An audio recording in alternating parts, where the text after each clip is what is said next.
नमस्कार, good morning, news India देख रहे हैं आप। मैं हूं आपके साथ पूजा अग्रवाल।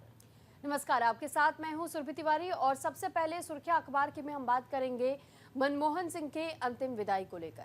अनंत यात्रा पर मनमोहन सिंह राजकीय सम्मान और सिख परंपरा के अनुसार पूर्व पीएम की अंत्येष्टि की गई। बड़ी बेटी उपिंदर सिंह ने मुखाग्नि दी। अमर उजाला, नवभारत टाइम्स के साथ हर बड़ी अखबारों में इस खबर को जगह दी गई है। देश की अर्थव्यवस्था को नई दशा और दिशा देने वाले भारत के पूर्व प्रधानमंत्री डॉक्टर मनमोहन सिंह शनिवार को पंचतत्व में विलीन हो गए। दिल्ली के निगम बोध घाट पर राजकीय सम्मान के साथ में उनका अंतिम संस्कार किया गया। इससे पहले राष्ट्रपति द्रौपदी मुर्मू, पीएम मोदी, नेता प्रतिपक्ष राहुल गांधी, कांग्रेस अध्यक्ष मल्लिकार्जुन खड़गे और पूर्व कांग्रेस अध्यक्ष सोनिया गांधी समेत देश के तमाम नेताओं ने उन्हें श्रद्धांजलि अर्पित की। बिल्कुल, देखिए तो अनंत यात्रा पर मनमोहन सिंह और अब पंचतत्व में विलीन हो चुके हैं देश के पूर्व प्रधानमंत्री मनमोहन सिंह। खबर क्या है विस्तार से वो हम आपको बताते हैं। राजकीय सम्मान और सिख परंपरा से पूर्व पीएम की अंत्येष्टि की गई। बड़ी बेटी उपिंदर सिंह ने मुखाग्नि दी। भूटान के नरेश व मॉरिशस के विदेश मंत्री भी इसमें मौजूद रहे। देखिए, पूर्व प्रधानमंत्री डॉक्टर मनमोहन सिंह शनिवार को पंचतत्व में विलीन हो गए। राष्ट्रीय राजधानी के निगम बोध घाट पर पूरे राजकीय सम्मान के साथ उनका अंतिम संस्कार किया गया। सिख धर्म गुरुओं और डॉक्टर सिंह के परिवार के सदस्यों ने पहले अंतिम अरदास पढ़ी।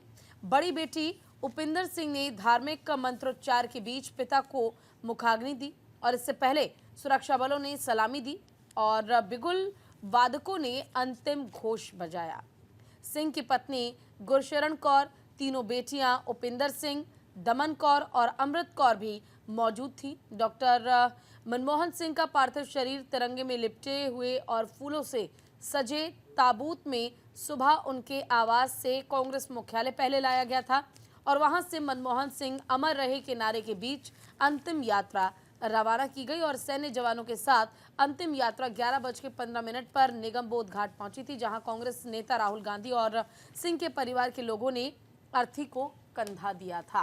तो देखिए, अब हमारे बीच पूर्व पीएम डॉक्टर मनमोहन सिंह नहीं हैं, लेकिन उनके द्वारा किए गए कार्य और उनके लिए गए फैसले हमेशा हमेशा के लिए अमर है। जिस तरह नारे लगाए जा रहे थे, मनमोहन सिंह अमर रहे, वाकई वो हमेशा हमेशा के लिए लोगों के मन में, लोगों के दिल में अमर रहेंगे। तो बिल्कुल देखिए, जिस तरह मेरे सहयोगी ने भी इस बात की जानकारी दी थी कि कैसे पूर्व पीएम को अंतिम विदाई दी गई। और पूर्व पीएम का नाम जब भी आता है तो ये कहा जाता है कि सबसे ज़्यादा कम अपना वक्तव्य रखने वाले, यानी अपनी बात को रखने वाले प्रधानमंत्री जाने गए। लेकिन जब जहां जहां भारत को जरूरत पड़ी एक प्रधानमंत्री के रूप में, उन्होंने पूरी तरीके से भारत को आगे बढ़ाने का काम किया। साथ ही हमने ये भी देखा है कि किस तरह प्रधानमंत्री के रूप में डॉक्टर मनमोहन सिंह का नाम इस वजह से भी लिया जाता है क्योंकि वो ऐसे प्रधानमंत्री रहे जिन्होंने गरीब तबके के लिए भी सोचा और उस दौरान भारत की नींव को संभालने का काम किया, जिस वक्त आर्थिक स्थिति भारत की बेहद कमजोर हुआ करती थी। और कहा जाता है कि उस दौरान जीडीपी अगर कैलकुलेट किया जाता तो 8.5% पर आकर रुकी हुई थी, जिसको बढ़ाने का काम, यानी कि आर्थिक व्यवस्था में कैसे सुधार लाया जाए, इसकी ओर सबसे ज्यादा अग्रसर भूमिका अगर किसी ने निभाई तो वो थे डॉक्टर मनमोहन सिंह, क्योंकि बेहद अच्छे अर्थशास्त्री के तौर पर उनको हमेशा से जाना गया। उन्होंने बतौर प्रोफेसर भी और इकोनॉमिस्ट भी उन्होंने काम किए और इसके बाद जब उन्होंने मंत्रालय की जिम्मेदारी संभाली, ऐसे वक्त में भी फाइनेंशियल तौर पर भारत को सबसे ज्यादा मजबूत किया गया था। और इसके बाद से हमने देखा कि कैसे एक एक करके और कई योजनाओं को लेकर के वो जनता के बीच में आए और यही कारण है जिस वजह से पंचतत्व में चाहे वो विलीन हो गए हों, लेकिन आज भी जब डॉक्टर मनमोहन सिंह का नाम लिया जाता है तो उतनी शान और उतने ही प्राउड मोमेंट के साथ में लिया जाता है। उन्हें आज भी याद किया जा रहा है और आगे भी इसी तरह उन्हें हमेशा याद किया जाता रहेगा। चलिए, खबरों में बढ़ जाते हैं आगे और हम लोग करते हैं अगली खबर का। राहुल गांधी बोले, निगम बोध घाट पर अंत्येष्टि पूर्व पीएम का अनादर किया गया, बीजेपी ने खोला इतिहास। दैनिक जागरण के पेज नंबर 1 पर इस खबर को आप पढ़ सकते हैं। भारत के पूर्व प्रधानमंत्री डॉक्टर मनमोहन सिंह का अंतिम संस्कार शनिवार को निगम बोध घाट पर किया गया और इस फैसले से राजनीतिक गलियारों में सियासी हलचल शुरू हो गई है। कांग्रेस नेता राहुल गांधी और दिल्ली के मुख्यमंत्री अरविंद केजरीवाल ने इसे पूर्व प्रधानमंत्री के प्रति सम्मान की परंपरा का उल्लंघन बताया। राहुल गांधी ने कहा, भारत माता के महान सपूत और सिख समुदाय के पहले प्रधानमंत्री डॉक्टर मनमोहन सिंह जी का अंतिम संस्कार आज निगम बोध घाट पर करवाकर वर्तमान सरकार द्वारा उनका सरासर अपमान किया गया है। तो बिल्कुल ये जो आप तस्वीर देख रहे हैं, ये अंतिम विदाई के दौरान अंतिम संस्कार के वक्त की ली गई तस्वीर है, जिस वक्त राहुल गांधी ने कुछ सवाल भी खड़े किए और आखिर उन्होंने ऐसा क्यों कहा, इससे जुड़ी जानकारी भी आपको दे देते हैं। बताया जा रहा है कि सरकार की ओर से स्पष्ट किया जा चुका है कि पूर्व प्रधानमंत्री मनमोहन सिंह की याद में दिल्ली में स्मारक बनाया जाएगा। कैबिनेट के इस फैसले से कांग्रेस के शीर्ष नेतृत्व को अवगत भी कराया गया। फिर भी बयानबाजी नहीं रुकी। शनिवार को अंत्येष्टि के बाद से राहुल गांधी ने एक्स पर पोस्ट कर आरोप लगाया कि निगम बोध घाट पर अंत्येष्टि कराकर सरकार ने मनमोहन सिंह का अनादर किया। साथ ही इसे सिख धर्म से जोड़कर कहा गया है कि वो पहले सिख प्रधानमंत्री थे। इसके बाद बीजेपी ने एक एक कर इतिहास के कई पन्ने पलट दिए और आरोप लगाया कि कांग्रेस परिवार ने खुद जिंदा रहते हुए मनमोहन सिंह को आदर नहीं दिया। इसलिए एक बार मनमोहन ने पीएम पद से इस्तीफा देने की बात तक कह दी थी जब वो कांग्रेस में थे और कांग्रेस उनके बारे में न सोचते हुए सिर्फ और सिर्फ अपने हितों का सोच रही थी। खुद राहुल ने उनकी सरकार के कैबिनेट के फैसले को फाड़कर मनमोहन की हैसियत को चुनौती दे दी थी। ये उस दौरान का जिक्र सामने आता है जब एक कानून को लेकर के संसद के भीतर चर्चा की जा रही थी और वो ड्राफ्ट तैयार करने वालों में नाम सबसे पहले शुमार था डॉक्टर मनमोहन सिंह का, जिस दौरान राहुल गांधी ने उसी ड्राफ्ट के एक पन्ने को फाड़ दिया था संसद के भीतर, जिसके बाद से कहा गया था कि वो सबसे बड़ा अपमान था। हालांकि इसका जिक्र डॉक्टर मनमोहन सिंह भी अपने एक इंटरव्यू में, एक निजी चैनल को दिए गए इंटरव्यू में कर चुके थे। एक दिन पहले समाधि स्थल का मामला विवादों में भी आया था। कांग्रेस अध्यक्ष मल्लिकार्जुन खड़गे समेत कई नेताओं ने अलग से मनमोहन की समाधि के लिए स्थान देने की मांग की थी, लेकिन जिस दौरान अंतिम विदाई निगम बोध घाट पर दी गई तो इसी को लेकर बीजेपी को घेरने की कोशिश कांग्रेस की ओर से खासतौर पर राहुल गांधी ने किया, जिसके बाद से बीजेपी ने इतिहास के पन्नों को दोबारा से खोलने का काम किया और राहुल गांधी से भी तीखे सवाल पूछे गए कि वो अपने काल क्यों या अपने समय क्यों भूल जाते हैं जब वो इन नेताओं का खुद अपमान कर देते हैं। बिल्कुल देखिए, और कहीं ना कहीं जिस तरह से डॉक्टर मनमोहन सिंह की अंतिम यात्रा के बाद जो अंतिम संस्कार हुआ निगम बोध घाट पर, इसको लेकर कांग्रेस यानी कि विपक्ष पहले से ही विरोध कर रही थी। विपक्ष की मांग थी कि जहां अंतिम संस्कार किया जाए वो ऐसी जगह हो जहां उनका एक स्मारक बनाया जा सके, लेकिन ये पॉसिबल नहीं था। इसके लिए जो होम मिनिस्टर हैं उनकी तरफ से भी ये बयान सामने आया कि आप समय दीजिए, समय के आधार पर ही न केवल स्मारक बनाया जाएगा बल्कि जगह सबसे पहले चिन्हित की जाएगी कि आखिर मनमोहन सिंह की स्मारक को बनाना कहाँ है। लेकिन इस पूरे मुद्दे को कांग्रेस ने जमकर भुनाया है और साफ कहा है कि ये मनमोहन सिंह का अपमान है जिसे बर्दाश्त नहीं किया जा सकता। तो वहीं बीजेपी भी पीछे नहीं हटी। उन्होंने कहा कि जब मनमोहन सिंह कांग्रेस में थे तब कांग्रेस ने उनका सम्मान नहीं किया, तो आप हम पर आरोप ऐसे नहीं लगा सकते हैं। चले खबरों में बढ़ते हैं आगे और हम रुक करते हैं अगली खबर का। एलजी ने दिए महिला सम्मान योजना की जांच के आदेश। आपने कहा बीजेपी को हार का डर सता रहा है। अमर उजाला, नवभारत टाइम्स और दैनिक जागरण सहित कई अखबारों ने इस खबर को जगह दी है। तो बिल्कुल देखिए, दरअसल ये बताया जा रहा है कि दिल्ली में महिला सम्मान योजना को लेकर विवाद थमने का नाम नहीं ले रहा। एलजी सचिवालय ने महिला सम्मान योजना के जांच के आदेश दिए। एलजी सचिवालय ने दिल्ली के मुख्य सचिव को निर्देश दिए हैं। डिविजनल कमिश्नर से जांच कराने को कहा गया है और सचिवालय ने पुलिस कमिश्नर से कहा है कि वे उन लोगों के खिलाफ कानून के मुताबिक कार्रवाई करें जो लाभ देने की आड़ में डेटा भी गोपनीयता भंग कर रहे हैं। बिल्कुल देखिए, एलजी ने जांच के आदेश दिए तो अरविंद केजरीवाल भड़क गए। भले ही मुझे जेल जाना पड़े पर योजना फिर भी लागू होगी, साफ ही अरविंद केजरीवाल ने कह दिया है। देखिए, दिल्ली विधानसभा चुनाव के ऐलान से पहले ही सियासी घमासान तेज हो गया है। सीएम आतिशी और आप संयोजक अरविंद केजरीवाल द्वारा घोषित महिला सम्मान योजना को लेकर एलजी वीके सक्सेना ने जांच के आदेश दिए और एलजी कार्यालय ने बताया महिला सम्मान योजना के नाम पर महिलाओं की निजी जानकारी जुटाने वाले निजी व्यक्तियों के खिलाफ जांच होगी। वहीं दूसरी ओर जांच के आदेश के बाद केजरीवाल ने बीजेपी और एलजी पर निशाना साधा। उन्होंने आरोप लगाया कि बीजेपी हमारी योजना रोकना चाहती है क्योंकि उसे हार का डर सता रहा है। एलजी ने दिल्ली के सीएम को इस मामले को मुख्य निर्वाचन कार्यालय के जरिए भारत निर्वाचन आयोग के संज्ञान में लाने को कहा, क्योंकि प्रेस प्रचार प्रसार चुनाव से पहले हो रहा है। जांच का आदेश कांग्रेस नेता संदीप दीक्षित की शिकायत पर दिया गया है। एलजी ने निर्देश दिया कि किसी भी ऐसे व्यक्ति के खिलाफ कार्रवाई हो जो लाभ दिलाने के नाम पर नागरिकों के व्यक्तिगत विवरण लेकर उनकी गोपनीयता का उल्लंघन करता है। गौरतलब है कि दिल्ली सरकार ने 18 वर्ष से अधिक आयु की महिलाओं को 1000 रुपए प्रतिमाह देने की घोषणा की है और केजरीवाल ने वादा किया है कि सरकार दोबारा बनी तो 2100 रुपए सरकार देगी हर महीने। हालांकि दिल्ली सरकार के अफसरों ने विज्ञापन जारी कर इस योजना को फर्जी और भ्रामक करार दिया है और इसीलिए अरविंद केजरीवाल इतने भड़के हुए हैं, गुस्से में हैं, क्योंकि देखिए 1000 रुपए तो देने की बात पहले से ही कही गई है, लेकिन साफ ये कहा गया अगर दोबारा आम आदमी पार्टी की सरकार बनती है तो उस 1000 रुपए को बढ़ाकर 2100 रुपए किया जाएगा। तो बिल्कुल देखिए, ये तो बात की हमने दिल्ली को लेकर के कि किस तरीके से विधानसभा चुनाव के पहली सरगर्मियां अभी से नजर आ रही है बीजेपी और आम आदमी पार्टी के बीच में खासतौर पर ये तकरार देखने को मिल रही है। फिलहाल कांग्रेस कुछ समय से थोड़ी सी शांत जरूर है, लेकिन कांग्रेस कब इस पर पलटवार करेगी, क्योंकि आम आदमी पार्टी और कांग्रेस में भी इस समय नहीं बन रही है।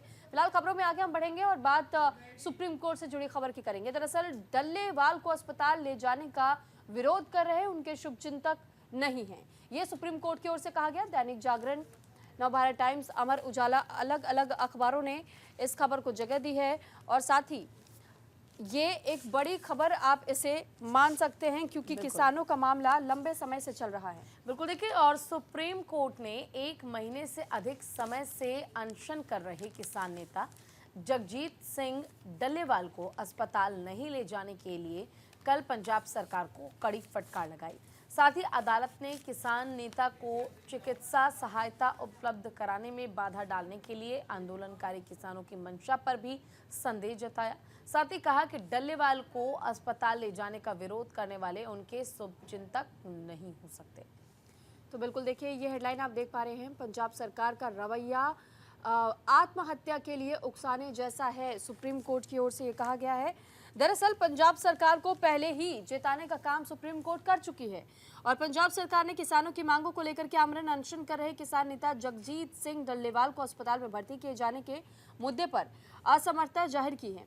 इस पर जस्टिस सूर्यकांत और जस्टिस सुधांशु धुलिया की पीठ ने पंजाब सरकार के प्रयासों पर नाराजगी जाहिर की। कोर्ट ने पंजाब सरकार को फटकार लगाते हुए कहा कि किसान नेता डल्लेवाल को अस्पताल शिफ्ट करने का विरोध कर रहे हैं और राज्य सरकार खुद को असहाय दर्शा रही है। यह आत्महत्या के लिए उकसाने जैसा है। यानी सुप्रीम कोर्ट की ओर से कहा गया कि अगर जगजीत सिंह डल्लेवाल की तबीयत दिन पर दिन बिगड़ती चली जा रही तो उन्हें सबसे पहले अस्पताल लेकर के जाना चाहिए, ना कि इस तरीके से आप जिस प्रकार की राजनीति किसानों के नाम पर करना चाह रहे हैं।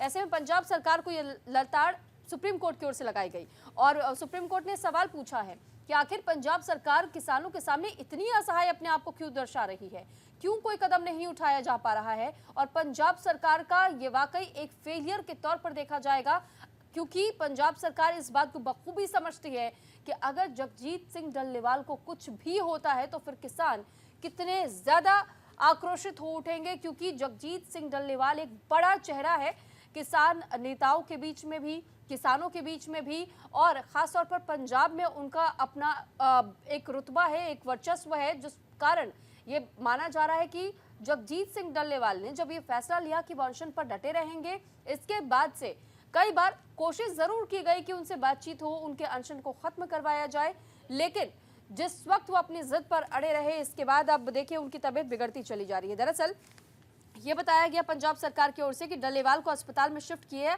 तो फिर जान माल का नुकसान हो सकता है, ये पंजाब सरकार की ओर से कहा गया। इस पर गुस्से में जस्टिस सूर्यकांत की ओर से एक सवाल पूछा गया, इस स्थिति को किसने होने दिया, ये पंजाब सरकार से सवाल पूछा है सुप्रीम कोर्ट के जज ने।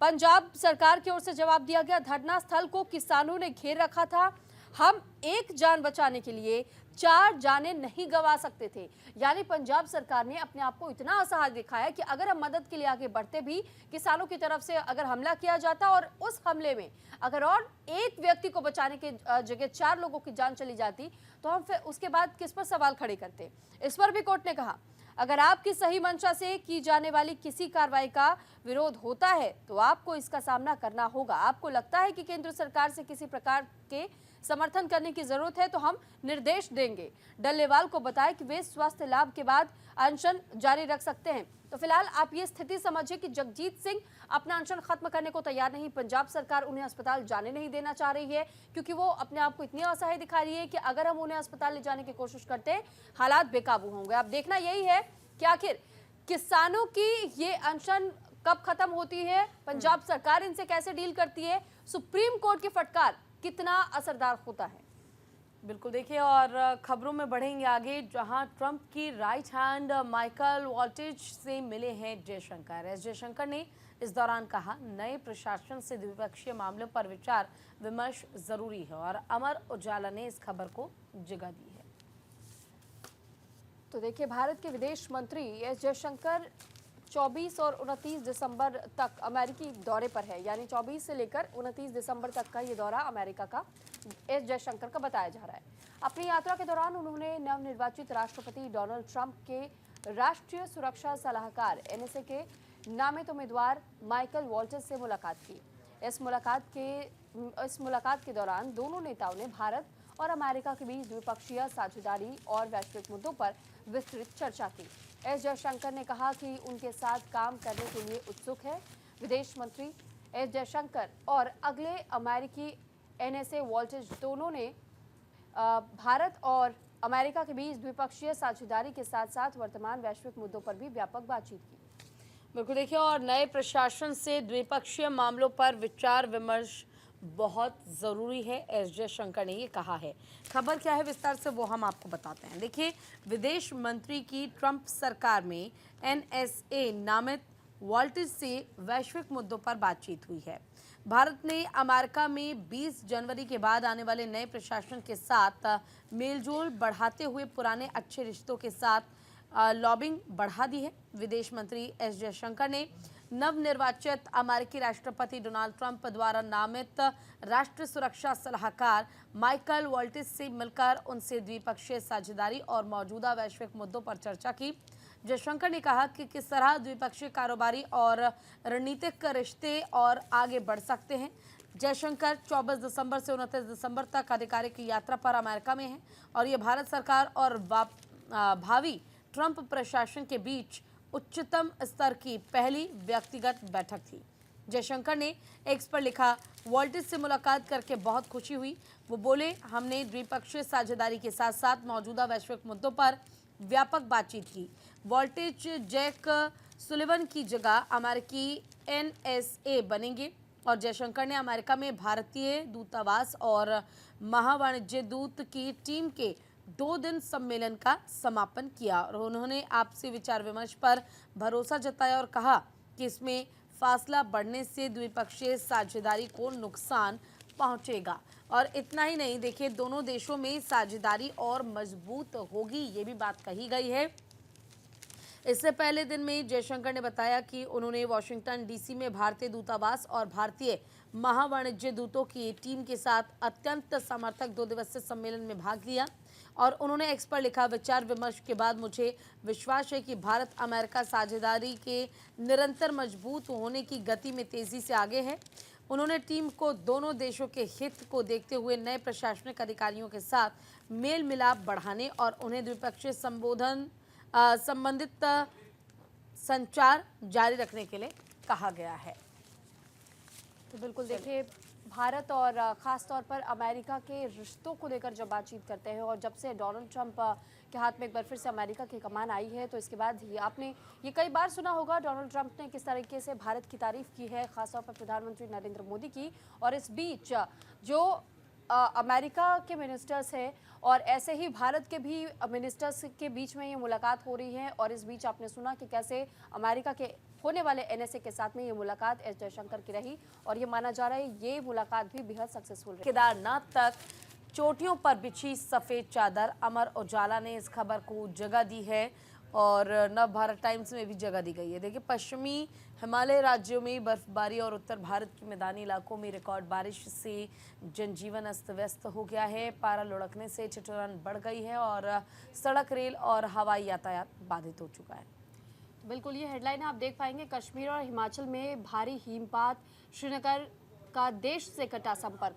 दरअसल भारी बर्फबारी की वजह से कई लोग इन दिनों मुसीबतों का सामना भी कर रहे हैं। हालांकि जो खास तौर पर यात्री हैं, जो सिर्फ घूमने के लिए और बर्फबारी देखने के लिए अगर पहाड़ों का रुख कर रहे हैं, तो उनके लिए तो आनंद भरा समय है। लेकिन जो लोग वहाँ रह रहे हैं और जिनकी ज़िंदगी इन दिनों पहाड़ों में ही है और ख़ास तौर पर स्नोफॉल के समय में उनके लिए और ज़्यादा दिक्कतों का सामना उन्हें करना पड़ जाता है। आपने कई खबरें ऐसी भी सुनी होगी कि भारी बर्फबारी की वजह से सड़कों से गाड़ियां फिसल रही हैं। यात्रियों को भी कई बार दिक्कतों का सामना करना पड़ जाता है। हिमपात के कारण कई जगह पर रोड ब्लॉक्स हो जाते हैं। तो भारी बर्फबारी से कश्मीर, उत्तराखंड और हिमाचल प्रदेश में सामान्य जनजीवन प्रभावित हो रहा है। हिमपात के कारण कश्मीर घाटी का देश से हवाई और जमीनी संपर्क दोनों ही कट चुका है, जबकि हिमाचल प्रदेश में हिमपात और वर्षा के कारण 4 राष्ट्रीय राजमार्ग और 319 सड़कों को बंद कर दिया गया है। श्रीनगर एयरपोर्ट पर बर्फबारी और कम रोशनी के कारण 38 उड़ानों का आवागमन प्रभावित हुआ है।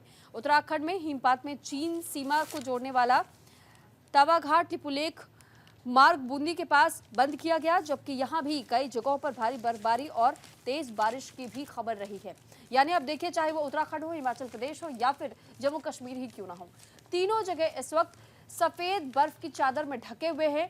लेकिन इस बीच जहां कुछ लोगों के लिए बर्फबारी बेहद ही लुत्फ लेने वाला समय है, मौका है, ऐसे में कुछ लोगों के लिए ये मुसीबत भी बनता जा रहा है, क्योंकि ना सिर्फ रास्ते बंद हुए हैं, लेकिन कई जगहों पर हिमपात के कारण भी कई बार खतरा हो जाता है। क्योंकि आपने ये भी खबर सुनी होगी कि हिमपात में दबने की वजह से कई लोगों की जानें चली जाती हैं, कई गाड़ियां उसमें बह जाती हैं। और यही कारण है कि जब भी कोई ऐसा अलर्ट होता है, पहले ही लोगों को सूचित किया जाता है। और आपसे भी यही अपील की जाती है, आप बिल्कुल अपने परिवार, अपने दोस्तों के साथ घूमने जाइए, बर्फबारी का लुत्फ उठाइए, लेकिन अपनी सेहत का भी ख्याल रखिए और अपना और अपने पूरे परिवार और दोस्तों की भी जिंदगी का भी बहुत ज़्यादा ख्याल रखिए। क्योंकि दुर्घटना से देर भली कहा जाता है, यानी कि दुर्घटना से बचना है तो आप बिल्कुल संभल करके आप कहीं भी जाइए, घूमिए, लेकिन पहले से अलर्ट होकर के जाइए कि कहीं हिमपात को लेकर के तो कोई अलर्ट नहीं जारी किया गया है। बिल्कुल, और बिल्कुल देखिए, जिस तरह से ठंड का मौसम है और लगातार बर्फबारी हो रही है, लगातार बारिश हो रही है, इससे हालात आप देख रहे हैं, लोग ठिठुरनों को मजबूर है और ठिठुरन काफ़ी ज़्यादा बढ़ती जा रही है। ऐसे में बहुत ज़रूरी है कि ठंड से बचाव के लिए जो तमाम उपाय हैं वो आप लोग ज़रूर करें। गर्म कपड़े ज़रूर पहने ताकि आप सुरक्षित रह सके और आप इस ठंड से अपना बचाव कर सके, क्योंकि बारिश को लेकर मौसम विभाग ने जो अलर्ट जारी किया है वो अभी भी जस की तस है और आगे भी बारिश होने की उम्मीद जताई जा रही है। चलिए, खबरों में बढ़ जाते हैं आगे और रुख करते हैं अगली खबर का। गहलोत सरकार के समय बने 9 जिले और 3 संभाग समाप्त हो चुके हैं। राजस्थान से खबर है, जहां भजनलाल शर्मा की सरकार ने अपना फैसला पलट दिया है। तो बिल्कुल देखिए, हमारे उजाला नवभारत टाइम्स में इस खबर को जगह दी गई है। राजस्थान की भजनलाल सरकार ने बड़ा फैसला लिया। पूर्ववर्ती कांग्रेस सरकार के समय बनाए गए तीनों संभागों को निरस्त कर दिया गया, जबकि साथ ही नए बनाए गए 19 जिलों में से 9 जिलों को समाप्त किया गया है। सीकर, पाली, बांसवाड़ा और गहलोत राज्य में संभाग जो बनाया गया था, इन तीनों संभागों को अब राजस्थान में संभाग का दर्जा छीन लिया गया है। बिल्कुल देखिए, खबर क्या है, गहलोत सरकार के समय बने 9 जिले और 3 संभाग समाप्त करने का फैसला लिया गया है और भजनलाल सरकार ने फैसला पलटने का जो निर्णय लिया वो सबके सामने है। राजस्थान की भजनलाल सरकार ने शनिवार को एक बड़े फैसले में पूर्ववर्ती गहलोत सरकार के दौरान नए बनाए गए 17 जिलों में से 9 जिलों को रद्द कर दिया है और इसके साथ ही 3 संभागों को भी निरस्त कर दिया गया। राज्य कैबिनेट की बैठक में ये निर्णय लिया गया। निरस्त किए गए 9 जिले और 3 संभागों की अधिसूचना कांग्रेस शासनकाल में अगस्त 2023 में जारी की गई थी और कलेक्टर और एसपी भी नियुक्त कर दिए गए थे। निरस्त 9 जिलों के अलावा बीजेपी सरकार मालपुरा, सुजानगढ़ और कुचामन सिटी को भी नया जिला नहीं बनाएगी और इसकी घोषणा कांग्रेस ने की थी, लेकिन अधिसूचना जारी नहीं कर पाई थी। राज्य सरकार के फैसले के बाद अब राजस्थान में 7 संभाग और 41 जिले ही रह गए हैं। संसदीय कार्य मंत्री जोगाराम पटेल ने बैठक के फैसलों की जानकारी देते हुए कहा कि पूर्ववर्ती सरकार ने नए जिले और संभाग राजनीतिक लाभ के लिए बनाए थे। वित्तीय संस्थान प्रशासनिक आवश्यकता को ध्यान में रखते हुए नहीं बनाए गए थे और निर्णय राजनीतिक प्रतिशोध है, अशोक गहलोत का ये कहना है। पूर्व सीएम अशोक गहलोत जिनके लिए गए ये फैसले थे, जिसे बदलने का फैसला अभी वर्तमान में भजनलाल की सरकार ने लिया है। देखिए, पूर्व मुख्यमंत्री अशोक गहलोत ने भजनलाल सरकार के फैसले को राजनीतिक प्रतिशोध का उदाहरण बताया और कहा कि राजस्थान में छोटे होने के बावजूद मध्य प्रदेश में 53 जिले हैं। जिले की आबादी और क्षेत्र कम होने से सरकारी योजनाओं को बेहतर ढंग से लागू करना संभव होता है। तो बिल्कुल देखिए, जिस तरीके से अब तक हमने आपको ये जानकारी दी थी कि आपको याद होगा वो समय जब राजस्थान में मांग उठाई जा रही थी कि 19 जिलों को तैयार किया जाए और 3 संभागों के नाम भी इसमें सामने आए थे, जिसके बाद से चुनाव के कुछ वक्त पहले ही अशोक गहलोत की ओर से एक बड़ा फैसला लेते हुए ये कहा गया था कि उन मांगों को सुना और समझा गया है और उसी के तहत में एक रूपरेखा तैयार करते हुए फैसला लिया गया कि 19 जिले तय किए जाएंगे और इसके साथ 3 संभाग होंगे, जिनको पलटने का अब फैसला लिया गया भजनलाल शर्मा की ओर से। और ये कहा गया है कि 19 जिलों में से 9 जिलों को फिलहाल के लिए निरस्त कर दिया गया है और जो 3 संभाग थे उन्हें भी निरस्त कर दिया गया, यानी कि पहले जैसी स्थिति हुआ करती थी अब एक बार फिर से उसी स्थिति में अब आपको दोबारा से ढलने की जरूरत होगी। बहरहाल खबरों में हम आगे बढ़ेंगे, बात करेंगे संभल से जुड़ी खबर की, जहां संभल में जामा मस्जिद के पास पुलिस चौकी का भूमि पूजन किया गया। सत्यव्रत होगा नाम और दैनिक जागरण में इस खबर को जगह दी गई है। बिल्कुल देखिए, और यूपी के संभल में शाही जामा मस्जिद एक पुलिस चौकी का निर्माण यहाँ पर शुरू किया गया है। इसके लिए कल पूरे विधि विधान के साथ पूजा अर्चना की गई। पंडित जी विधिवत पूजा पाठ कराने पहुंचे, जिसमें पुलिस वाले जामा मस्जिद के पास जो थाना बनाया जा रहा है इसको लेकर सक्रिय नजर आए और इसी बीच उस जमीन को लेकर विवाद शुरू हो गया, जहां पुलिस चौकी का निर्माण किया जा रहा है। कई लोग अपने साथ दस्तावेज लेकर आए और कहने लगे कि ये जमीन उनकी है, लेकिन रिकॉर्ड में जमीन सरकारी निकली। जानकारी के मुताबिक शाही जामा मस्जिद के ठीक बाहर कुछ कदम की दूरी पर एक बड़ी पुलिस चौकी का शनिवार को निर्माण कार्य शुरू हुआ है। तो बिल्कुल देखिए, शाही जामा मस्जिद के सामने शनिवार को पुलिस चौकी का भूमि पूजन किया गया। 1100 वर्ग गज में बनने वाली चौकी का नाम सत्यव्रत होगा। निर्माण के दौरान पुलिस और पीएसी के अलावा आरएफ के जवान भी तैनात रहेंगे। बुलडोजर की मदद से इसकी नींव की खुदाई कराई गई।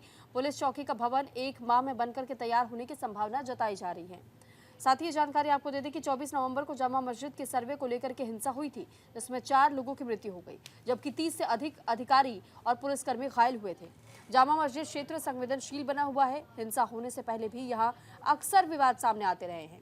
शुक्रवार को डीएम डॉक्टर राजेंद्र पैंसिया और एसपी कृष्ण कुमार बिश्नोई ने भूमि चिन्हित की थी। इसके विरोध में मुस्लिम समुदाय के 2 पक्ष भी सामने आए थे। एक पक्ष जो भूमि वक्फ बोर्ड की बता रहा था, जबकि दूसरा पक्ष जामा मस्जिद की भूमि बता रहा था। उन्होंने कुछ अभिलेख भी दिए। अधिकारियों के राजस्व विभाग का रिकॉर्ड दिखाने के बाद वो शांत हो गए। शनिवार को पुलिस चौकी भवन का आचार्य शोभित शास्त्री ने मंत्रोच्चारण के साथ में भूमि पूजन कराया और एएसपी श्री शरचंद्र और प्रभारी निरीक्षक कोतवाल अनुज तोमर ने इसका पूजन भी किया। और साथ ही साथ जिस तरीके से सत्यव्रत नाम चुना गया, इसके पीछे भी एक कहानी बताई जा रही है। पुलिस चौकी का सत्यव्रत नाम रखने के पीछे बताया गया कि संभल का पहले यही नाम हुआ करता था और इसी वजह से इस पुलिस चौकी का नाम भी सत्यव्रत रखने का फैसला किया गया, जिस दौरान इस स्थान का भूमि पूजन किया गया है। फिलहाल अब 1 महीने का समय बताया जा रहा है, जब ये माना जा रहा है कि इस पुलिस चौकी को पूरी तरीके से बना करके तैयार कर दिया जाएगा।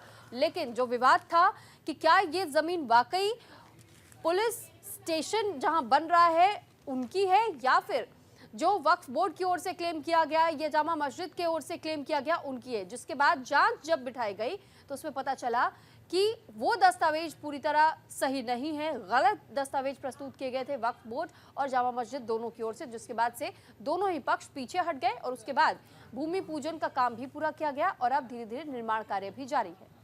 बिल्कुल। और खबरों में आगे बढ़ते हुए अब आपको चंदौसी से खबर बताते हैं, जहां मकान के नीचे मिली है बावड़ी की जमीन। जी हां, बिल्कुल सही सुन रहे हैं आप, और अमर उजाला ने इस खबर को जगह दी है।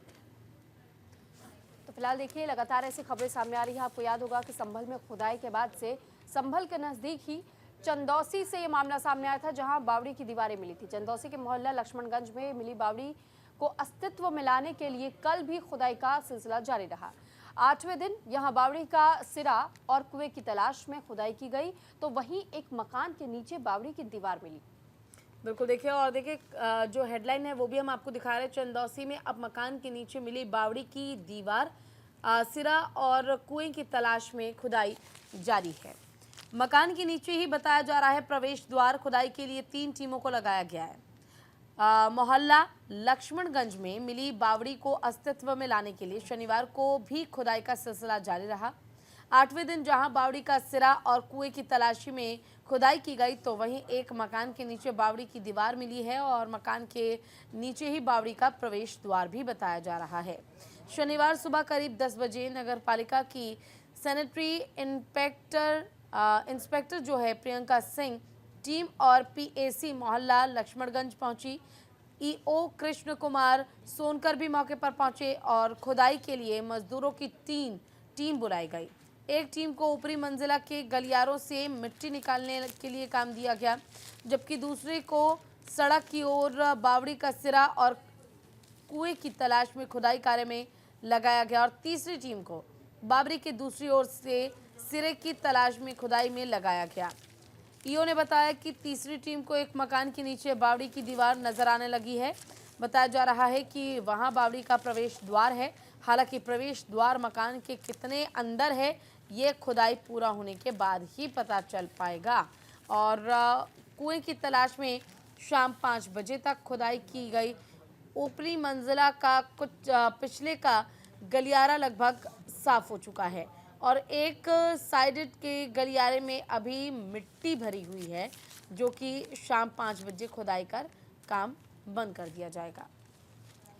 तो बिल्कुल देखिए, लगातार वो तस्वीरें भी हम आप तक पहुंचा रहे हैं और ये भी बताने की कोशिश कर रहे हैं कि किस तरीके से अब तक संभल में जिस तरह खुदाई हुई और संभल के बिल्कुल पास ही बताया जा रहा है चंदौसी नाम की जगह, जहां पर एक बार फिर खुदाई के दौरान ये पता चला कि यहाँ कोई बावड़ी है जो कि राजा महाराजाओं के ज़माने से थी, लेकिन समय के साथ ही इस पर मिट्टी डालते हुए और इसे पूरी तरीके से बंद कर दिया गया। हालांकि अब खुदाई में धीरे धीरे इसका अस्तित्व पूरी तरह सबके सामने आ चुका है। फिलहाल खबरों में अब आगे बढ़ेंगे। खबर महाराष्ट्र से जुड़ी हुई होगी और ये खबर महाराष्ट्र में दर्जनों से ज़्यादा बांग्लादेशी घुसपैठियों से जुड़ी जानकारी मिली है, जिन घुसपैठियों को गिरफ्तार किया गया है।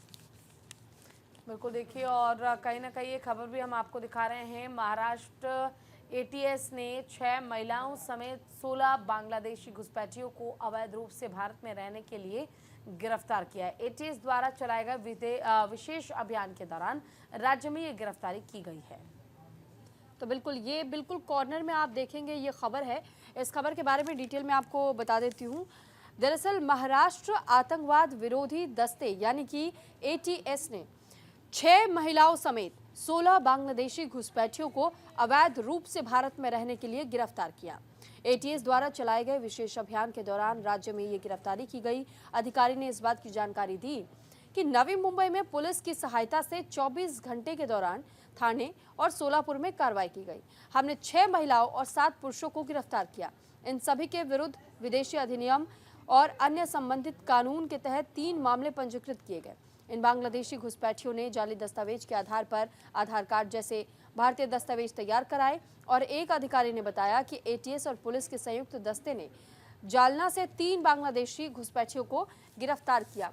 और ये कोई पहली खबर नहीं है कि सिर्फ आप महाराष्ट्र से ऐसी खबर सुन रहे होंगे, लेकिन महाराष्ट्र के साथ साथ में दिल्ली से भी ऐसी खबर आप कई बार सुन चुके होंगे, जबकि अवैध तरीके से बांग्लादेशी रोहिंग्याओं की घुसपैठ होती है। पश्चिम बंगाल से भी ऐसी खबरें आपने सुनी होंगी और इसी वजह से अब महाराष्ट्र से जो खबर सामने आई है, बताया गया है कि इसमें महिलाएं भी शामिल है, पुरुष भी शामिल है जिनके पास से नकली आधार कार्ड दस्तावेज के तौर पर बरामद किए गए, जिन पर एक्शन भी हुआ और इन्हें गिरफ्तार कर लिया गया है।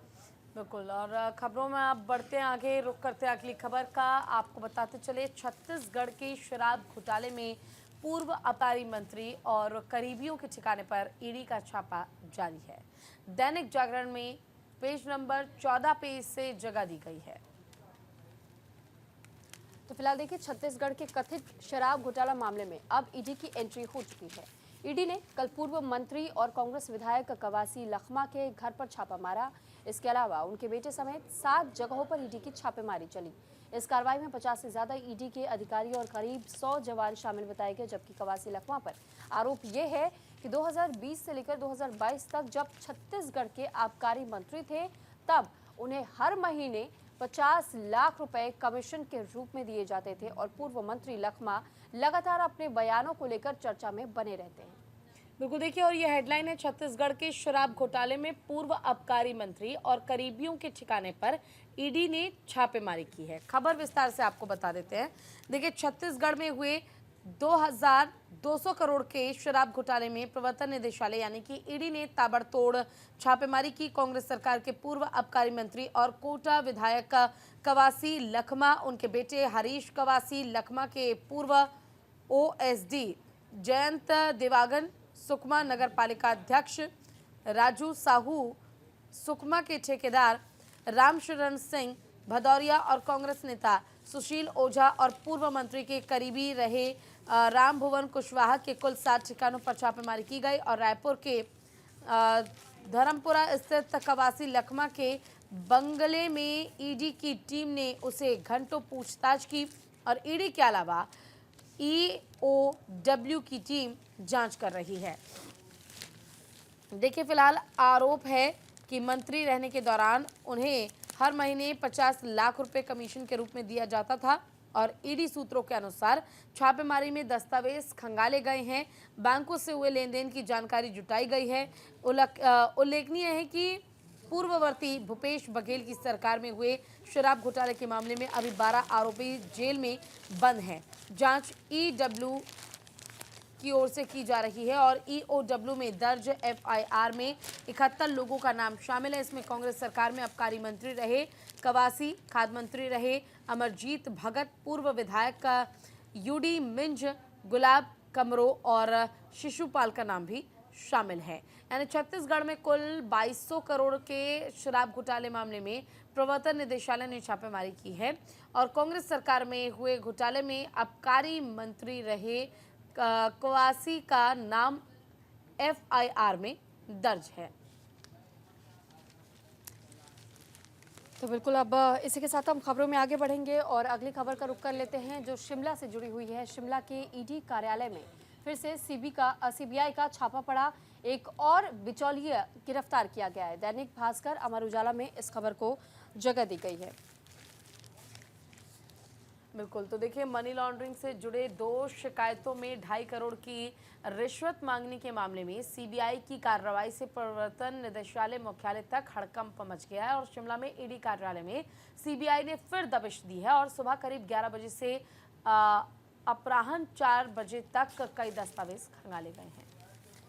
तो फिलहाल थोड़ी और डिटेल हम आपको इस खबर से जुड़ी हुई दे देते हैं। दरअसल सीबीआई ने रिश्वत मामले से जुड़े एक और बिचौलियों को गिरफ्तार किया। उसे विशेष अदालत में पेश भी किया गया, जहां से उसे 1 दिन के लिए सीबीआई के हिरासत में भेजा गया है। सीबीआई आज उससे पूछताछ करेगी। सीबीआई आरोपी सहायक निदेशक के भाई विकास दीप को पहले ही गिरफ्तार कर चुकी है। और फिलहाल ये भी बता दें आपको कि मनी लॉन्ड्रिंग से जुड़ा ये पूरा मामला था। 2 शिकायतों में 2.5 करोड़ की रिश्वत मांगने के मामले में सीबीआई की कार्रवाई से प्रवर्तन निदेशालय मुख्यालय तक हड़कंप मचा। शनिवार को शिमला में ईडी कार्यालय में सीबीआई ने फिर से दबिश दी और सुबह करीब 11 बजे से अपराह्न 4 बजे तक कई दस्तावेज खंगाले गए, जैसा मेरी सहयोगी पूजा ने भी आपको ये जानकारी दी। साथ ही इसके अलावा चंडीगढ़ में तैनात एक संयुक्त निदेशक यानी जेडी को भी हटाकर दिल्ली मुख्यालय में अटैच किया गया। वहीं एक और बिचौलिए को गिरफ्तार किया गया। उधर शिमला से फरार रिश्वत मांगने का मुख्य आरोपी ईडी का सहायक निदेशक विशाल दीप सिंह अभी भी फरार बताया जा रहा है। उसे सस्पेंड कर दिया गया है। सीबीआई 1 महीना पहले से शिमला में तैनात ईडी के सहायक निदेशक विशाल दीप सिंह के खिलाफ जांच में जुटी हुई थी, लेकिन पुख्ता सबूत न मिल पाने के कारण कार्रवाई नहीं कर पा रही थी। इस बीच मनी लॉन्ड्रिंग से जुड़े 2 मामलों में 2.5 करोड़ की रिश्वत मांगने की शिकायत मिलते ही सीबीआई ने 24 दिसंबर को शिमला ईडी कार्यालय में छापा मारा। सहायक निदेशक को पहले ही कार्रवाई की सूचना मिल गई थी, जिसके चलते वो एक बिचौलिए और साथी के साथ फरार हो गया था। यानी आप देखिए कि जो मामला सामने आया है कि किस तरह ईडी के कुछ ऐसे अधिकारी बताए जा रहे हैं जिन पर यह आरोप लगा कि उन्होंने रिश्वत मांगी थी किसी केस को दबाने के लिए, जिसके बाद सीबीआई की टीम ने ईडी के इस मुख्यालय पर दस्तक दी और फिर उन अधिकारियों को ढूंढने की शुरुआत की गई। हालांकि जिसने इस बारे में पूरी जानकारी दी थी इसको लेकर और जिसने रिश्वत की डील करवाई थी, उसे तो फिलहाल गिरफ्तार किया जा चुका है, लेकिन जो दूसरा व्यक्ति बताया जा रहा है जिसने रिश्वत ली, अभी भी वो व्यक्ति फरार चल रहा है। हालांकि बिचौलियों को जरूर गिरफ्तार किया जा चुका है।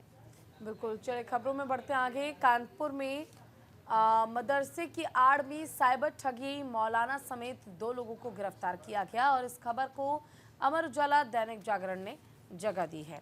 ये खबर भी हम आपको दिखाते हैं। देखिए, ये खबर है जिसमें आप हेडलाइन को भी पढ़ पाएंगे। और मदरसे की आड़ में साइबर ठगी गिरोह का चल रहा मौलाना धरा। तो देखिए, फिलहाल ये मौलाना धरा का जिक्र किया गया है, विस्तार से जानकारी क्या है। डिजिटल अरेस्ट और अन्य तरीकों से ठगी करता गिरोह, मदरसे के खाते में जमा कराई रकम। गिरोह का एक और सदस्य धरा 2 फरार लखनऊ और दिल्ली के मदरसों से भी जुड़े रहते हैं। तो देखिए, मदरसे की आड़ में साइबर ठगी का गिरोह चलाने वाले गिरोह पुलिस ने पकड़ लिया है उसे। पुलिस ने शुक्रवार रात गिरोह का संचालन करने वाले मौलाना और उसे तकनीकी सहायता देने वाले इंजीनियर साथी को गिरफ्तार कर जेल भेज दिया गया है, जबकि 2 सदस्य भागने में कामयाब रहे। गिरोह की ओर से डिजिटल अरेस्ट कर अन्य तरीकों से लोगों के साथ ठगी की जा रही थी। इससे मिली रकम को मदरसे के खाते में मंगाया जाता था और पुलिस के मुताबिक गिरोह के तार लखनऊ और दिल्ली स्थित कुछ मदरसों से भी जुड़ी हुई है। डीसीपी सेंट्रल विदेश त्रिपाठी ने बताया कि मूल रूप से बिहार के दरभंगा निवासी जौलाना मोहम्मद जावेद अख्तर शाह के यातीम खाना क्षेत्र में मदरसा कसीमुल उलूम फाउंडेशन चलता है और जावेद असनियम ने साइबर ठग गिरोह चलाया है। गिरोह के सदस्य देश के अलग अलग हिस्सों में साइबर ठगी की रकम को मदरसे के चैरिटी अकाउंट में मंगाते हैं। तो देखिए, मदरसों पर आरोप लगा है कि वो लोगों से पैसे ऐंठने का काम करते हैं और उन पैसों को मस्जिद के निर्माण में लगाया जाता है। तो बिल्कुल इसी के साथ सुर्खियां अखबार की में आज के लिए इतना ही। नमस्कार। नमस्कार।